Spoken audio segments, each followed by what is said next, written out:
என்னுடைய பெயர் ஜி.கே. மணி. இந்தியா தமிழ்நாட்டிலிருந்து வந்திருக்கேன். பாட்டாளி மக்கள் கட்சியினுடைய தலைவர். எங்கள் அரசியல் கட்சி கூட தமிழுக்கு முக்கியத்துவம் வேண்டும், தமிழர்கள் உயர்ந்து விளங்க வேண்டும், அதிலும் குறிப்பாக பெண்களுக்கு முக்கியத்துவம் வேண்டும் சொல்லுகிற ஒரு இயக்கமாக தமிழ்நாட்டில் உலகெங்கு வாழக்கூடிய தமிழர்கள் பண்பாடு, நாகரிகம், கலாச்சாரத்தை மறந்து விடாமல் வாழ வேண்டும் என்று சொல்லுகிற ஒரு இயக்கமாக நாங்கள் இருக்கிறோம். அந்த அடிப்படையில் நாங்கள் சுவிட்சர்லாந்து வந்த நேரத்தில் இங்கு மிஸ் தமிழ் என்ற ஒரு அமைப்பு, அதாவது தமிழ் செல்வி என்ற ஒரு அமைப்பு துவங்கியிருப்பதாக கேள்விப்பட்டோம். அந்த அமைப்பினுடைய நோக்கத்தை பற்றியும் கேள்விப்பட்டோம். இது நல்ல நோக்கத்துக்காக துவங்கப்பட்டதாகவே நாங்கள் கருதுகிறோம். உதாரணத்திற்கு, கல் தோன்றி மண் தோன்றா காலத்தே முன் தோன்றிய மூத்த தமிழ் குடி என்று நம்முடைய தமிழ் மக்களுக்கு படம் பெருமை உண்டு. அப்படி உலகில் முதல் தோன்றிய மனிதன் தமிழன். அந்த தமிழன் தான் இன்றைக்கி நாகரிகத்திலையும், பண்பாட்டிலையும், கலாச்சாரத்திலையும், தொழில் வளர்ச்சியிலையும், எல்லா வகை இலக்கியத்திலையும் எல்லா வகையிலும் முன்னின்றிருக்கான். அப்படிப்பட்ட தமிழ் பெண்களுக்காக இந்த இயக்கம் துவக்கப்பட்டிருக்கு. குறிப்பாக பெண்கள் இல்லாமல் மனித சமுதாயம் இல்லை, பெண்கள் இல்லாமல் குடும்பம் இல்லை, பெண்கள் இல்லாமல் நாடு இல்லை, பெண்கள் இல்லாமல் உலகம் இல்லை. இப்படிப்பட்ட சூழ்நிலையில் பெண்கள் படிக்க வேண்டும், பெண்களுக்கு சமத்துவம் வேண்டும், பெண்ணடிமைத்தனம் போக்க வேண்டும் என்ற இந்த காலகட்டத்தில் இந்த மிஸ் தமிழ், அதாவது தமிழ்ச்செல்வி அமைப்பு துவங்கப்பட்டிருப்பது மகிழ்ச்சி, வரவேற்கக்கூடியது. இந்த அமைப்பிற்கு நாங்கள் வேண்டுகோளாக வைப்பது, பெண்களை எல்லா வகையிலும் உயர்த்தி நிற்கக்கூடிய அமைப்பாக இது வளர்த்தெடுக்க வேண்டும். உதாரணத்திற்கு, நம்முடைய தமிழ் பெண்கள், அவர்களுடைய பெற்றோர்கள் எல்லாம் இந்த அமைப்பின் மீது கவனம் செலுத்த வேண்டும்.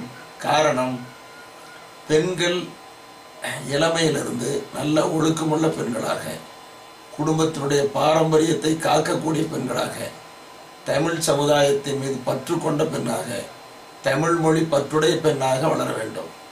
அதே நேரத்தில் இந்த பெண் தன்னுடைய உடையில் தமிழ் கலாச்சார உடையை மறந்துவிடக்கூடாது, தமிழ் நாகரிகத்தை மறந்துவிடக்கூடாது, தன்னுடைய தாய்மொழியான தமிழை கற்று அதிலே தேர வேண்டும். ஆகவே ஒரு இனத்திற்கு பெருமை மொழி. ஆகவே இந்த தமிழ் மொழியை, தாய்மொழியை எல்லா பெண்களும் கற்றுக்கொள்ள வேண்டும்.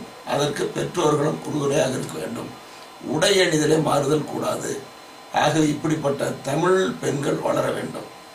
இன்று தமிழ்நாடு அளவில், இந்திய அளவில் அல்லது சுவிட்சர்லாந்து அளவில், உலக அளவில் எடுத்துக்கொண்டாலும் கூட இன்று பெண்கள் தலை சிறந்த பெண்களாக ஆண்களுக்கு சமமாக விளங்குறாங்க. கல்வியில் படிக்கிறதுல பார்த்தா கூட ஆண்களை விட பெண்கள் தான் அதிகமாக படிக்கிறாங்க. இன்னைக்கு அரசியலில் மிகப்பெரிய தலைவர்களாக பெண்கள் வளர்ந்துக்கிட்டு இருக்காங்க. இன்னைக்கு அரசு பணிகளில், நிர்வாகத்தில் பெண்கள் சிறந்த நிர்வாகிகளாக, உயர்கல்வி பெற்று சிறந்த நிர்வாகிகளாக வரக்கூடிய பெண்களை நம்ம பார்க்குறோம். அதை விட மேலே போனால் இன்னைக்கு விமானி ஓட்டி, பைலட்டாக பெண்கள் வந்துட்டு இருக்காங்க. பேருந்து ஓட்டுதல், பஸ் ஓட்டுதல், ஆட்டோ ஓட்டுதல், இப்படி எல்லா வகையிலும் பெண்கள் சாதனை படைக்கிறாங்க. பெண்களுடைய திறமை அளவிட முடியாத பெண்கள். ஆகவே பெண்கள் சாதிப்பதற்கு, பெண்களை மேம்படுத்துவதற்கு இந்த மிஸ் தமிழ் அமைப்பு பயன்பட வேண்டும். உதாரணத்திற்கு, இந்த பெண்கள் நன்கு படிக்க வேண்டும் என்பதை வலியுறுத்துவதோடு, பெண்கள் தன்னுடைய உடை அணிதலே, பெண்களுக்கான, தமிழ் பெண்களுக்கான உடை புடவை, சேலை கட்டி கொள்ளுதல், அதை மறந்துவிடக்கூடாது. அதே நேரத்தில் அடுத்த உடையாக இருக்கக்கூடிய சுடிதார் அணிந்து கொள்ளலாம். இப்படி உடையிலேயும் தன்னுடைய பழமையை, தன்னுடைய தமிழ் பெண்களுடைய மரபை கடைபிடிக்க வேண்டும். கல்வி அன்று பெற்று தேராத பெண்கள் இன்று எல்லா வகையிலும் கல்வி பெற வேண்டும். இன்னும் வாழ்க்கையில் உயர வேண்டும். பெண்கள் படித்தால்தான், பெண்கள் வாழ்க்கையில் உயர்ந்தால்தான் அந்த குடும்பம் உயர்ந்து நிற்கும். அதைத்தான் தமிழ்நாட்டில் தந்தை பெரியார் கூட சொன்னார், ஒரு பெண் படித்தால் அந்த குடும்பமே படித்த மாதிரி என்று சொன்னார். ஆகவே பெண்கள் எப்படி இருக்கிறார்களோ அதை பொறுத்து தான் இந்த குடும்பம் அமையும். தாயை போல பிள்ளை, மூளை போல சேலை என்று பழமொழி சொல்வார்கள். ஆகவே அந்த தாய்மை உண்டாக, தாய்மைக்கு அடையாளமாக இருக்கிற பெண்கள் தான் எல்லா நிலைகளிலும் சிறந்து விளங்க வேண்டும். அப்படிப்பட்ட நல்ல பெண்களை உருவாக்கக்கூடிய, சிறந்த பெண்களை ஊக்கப்படுத்தக்கூடிய அமைப்பாக இந்த மிஸ் தமிழ் அமைப்பு வளர வேண்டும். அதற்கு பெண்களின் பெற்றோர்களும் இந்த அமைப்புக்கு ஆதரவு கொடுத்து அந்த பெண்களை எல்லாம் பங்கேற்க செய்து அவருடைய திறமையை வளர்த்தெடுக்க வேண்டும்.